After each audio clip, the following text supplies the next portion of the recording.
तो कहानी सुनानी है। ये बात आज से 2 साल पहले की है। 2020 मैं, मेरे चाचा और मेरा बड़ा भाई हम तीनों शहर चले गए काम करने के लिए। उन दिनों हम दिन के 12 घंटे काम करते थे और रात को रेस्टोरेंट में खाना खा के रूम पे आके सो जाते। वो रूम भी हमें बहुत कम भाड़े में मिल गई थी, क्योंकि उस रूम का भाड़ा बहुत ही कम था, इसलिए हमारे सेठ ही उस रूम का भाड़ा दे देते थे। तो कुछ महीनों के बाद मेरे बड़े भाई को दूसरी जॉब लग गई और वो दूसरे शहर चला गया। तो काम का लोड ज़्यादा होने की वजह से मुझे और मेरे चाचा को अलग अलग शिफ्ट में काम करना पड़ता था। जैसे कि मेरे चाचा रात के 12 घंटे काम करते तो मैं दिन के 12 घंटे काम करता, और एक वीक के बाद हमारी शिफ्ट चेंज हो जाती।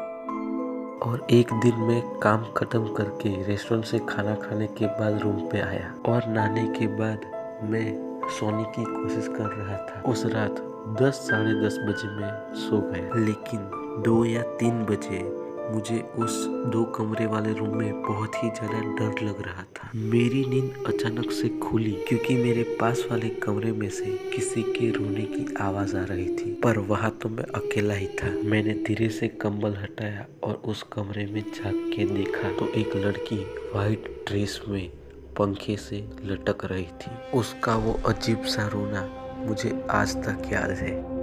मैं धीरे से उन दोनों रूमों से बाहर निकल गया और उसी छत पर चढ़ गया जहाँ पर वो लड़की नीचे लटक रही थी और जोर जोर से रो रही थी। वो रोने की आवाज़ सुनते सुनते मुझे कब नींद आ गई मुझे पता ही नहीं चला। मैं जब सुबह उठा और नीचे गया तो वहाँ पर कुछ नहीं था। मैं उस दिन जहाँ पर काम चल रहा था उस जगह पर टाइम से पहले चला गया। मैंने मेरे चाचा को उस रात वाली सारी बातें बता दी और उन्होंने मुझे घर भेज दिया, क्योंकि उन्हें मैं बहुत ही ज़्यादा थका हुआ और डरा हुआ लग रहा था। उन्होंने बोला कि तुम रात में काम को आना और मैं 24 घंटे करने के बाद रात को रूम पे सोने चला जाऊँ। मैं रूम पे आया और उस पंखे को ही देखता रहा और रात को मैं काम पे चला गया।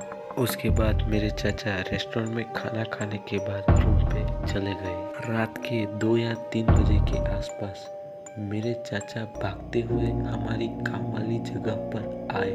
उन्होंने हाँफते हुए बताया वहाँ वो रूम पर लड़की। मैं समझ गया कि चाचा जी क्या कहना चाहते हैं, पर उन्होंने कुछ अलग बताया। वो लड़की रो रही थी और गाना गा रही थी, इसलिए मैं डर गया और वहाँ से चला आया। मेरे चाचा ने इस बात को हमारे सेठ को बताई और हमारे सेठ ने दूसरे दिन हमें नए रूम ढूंढ के दे दी और हमने वो भूतिया रूम छोड़ दी। तो बस इतना ही याद है मुझको।